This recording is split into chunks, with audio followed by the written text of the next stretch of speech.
আগে গরিব ঘরের একটা মেয়ে, বিয়ে হচ্ছিল না, তাই আর কি। গরিব বলে তুই ধোঁকা দিলি? এর আগে তুই 4-4টে বিয়ে করেছিস না? চার চারটে বিয়ে আমি করেছিলাম, কিন্তু 4-4টে বই তো আমার এখান থেকে হারিয়ে গেল। এবার তুই নিজে হারাবি, আর কোনো মেয়ের কোনো সর্বনাশ আমি তোকে করতে দেব না। শোয়ার জানোয়ার কোথাকার একটাই। বেটাকে নিয়ে যেত, গলার নলিটা কেটে। একটু বলো না, বলো না একটু, নিয়ে যেও না। দাদা, ওকে মারবেন না দাদা। চুপ! এটাকে তোল, তোল।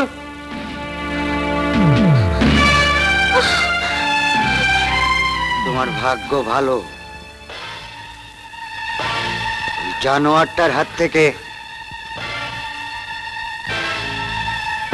তুমি বেঁচে গেলে তোমার যাতে ভালো হয় সেই ব্যবস্থা করব। খবরদার চালাকি করবে না, আমি যা বলবো মুখ বুঝে শুনে যাবে। কোন রকম ট্র্যাপও করেছো কি একদম ফিনিশ।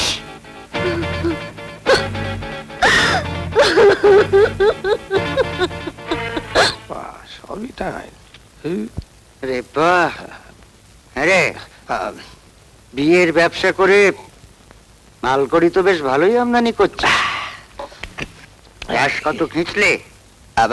500। হ্যাঁ, ভগা দিচ্ছে না মানে বিশেষ বিশেষ অবস্থা ওই বেশি চাপ দিইনি, কারণ চাপ দিলে পার্টি হড়কে যদি যায়। হ্যাঁ হ্যাঁ, ভালো ভালো। ফুলের মতো জিনিস বেশি চাপ দিলে মাল চটকে যেতে পারে।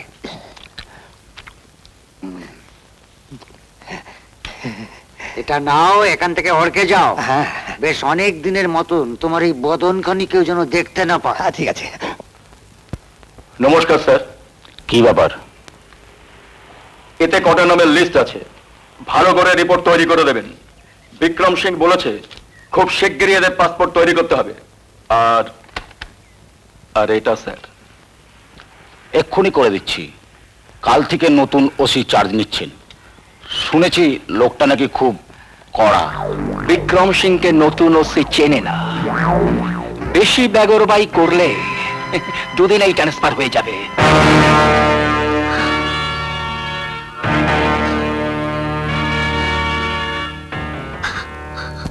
কদিন ধরে তুমি কিছু খাচ্ছ না কেন? ওরা আমার জামা কাপড় সব খুলে নিয়ে নিয়েছে।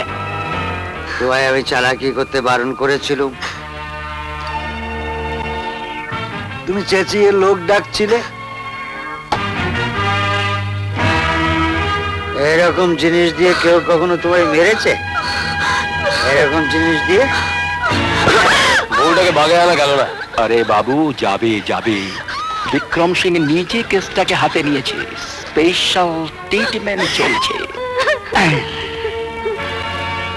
এবার থেকে আমার কথাগুলো তোমার ঠিক মনে থাকবে।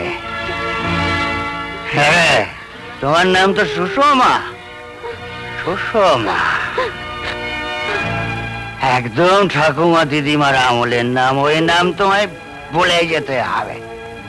তোমার নাম হবে এখন থেকে লিল্লি।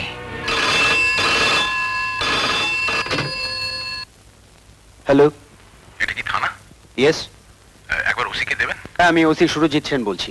শুনুন, আমাদের পাড়ার একটা বাড়িতে বেশ কিছু সন্দেহজনক লোক যাতায়াত করছে। পরপর 3 দিন 3টে নতুন বউ এলো। আপনি কে কথা বলছেন?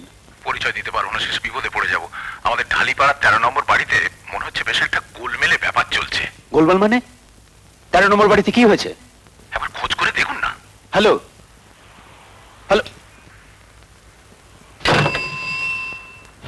বস, পুলিশ। হ্যাঁ, কে? দাশগুপ্ত? দে একটা গ্যালাস দে। অনেক পুলিশ। হ্যাঁ হ্যান্ডস আপ, নো মুভমেন্ট। হ্যাঁ, ইয়েস ইয়েস মাই লর্ড, এই সেই 5 জন হতভাগিনী তরুণী, বিনিতা, কল্পনা, মায়া, ছায়া এন্ড সুষমা। মিলর্ড, বেনামে এদের বিক্রি করে বিদেশে পাচার করা হচ্ছিল। প্রত্যেকের নামে পাসপোর্ট তৈরি করা হয়েছিল, জাল passport, my lord, which are already submitted before your lordship, that is exhibit number 4, my lord. দিন না হুজুরকে পাসপোর্ট গুলো।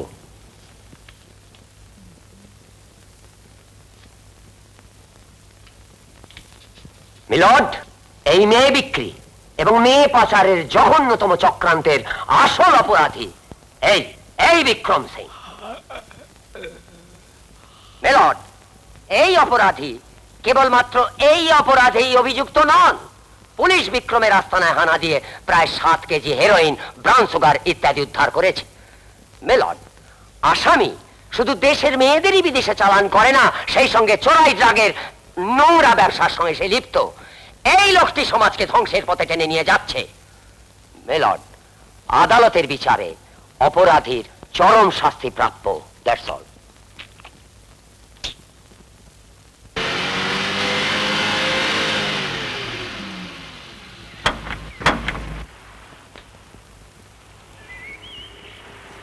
সিং, ব্রেক কেসটা রেখে আসবে। বিক্রম সিংকে যেন আর একদিনও হাজতবাস করতে না হয়। ওকে ওকে। ওকে।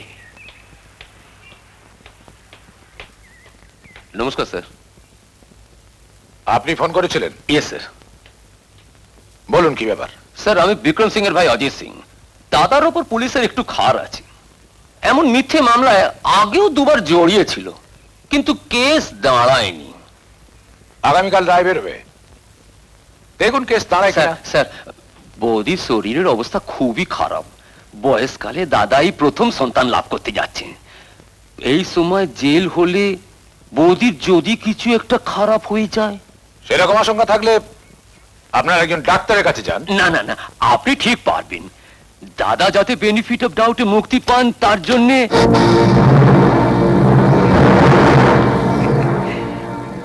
গরিবের যতটুকু ক্ষমতা স্যার। দেখি কি করতে পারি। আপনি বসুন। Thank you sir. Thank you.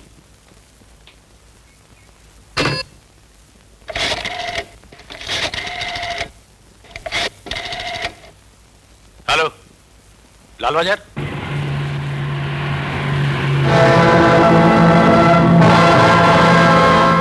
এখানে আর 1 মিনিটও নয়, জলদি কাটো, পালাও, জলদি কাটো।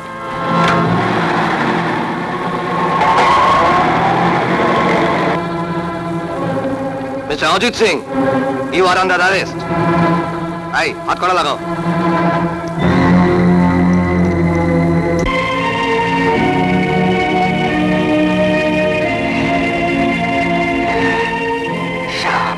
কুত্তার বাচ্চা, ওই সুরজিৎ সেন আর ওই জাজ দুটোকেই আমি দেখে নেব।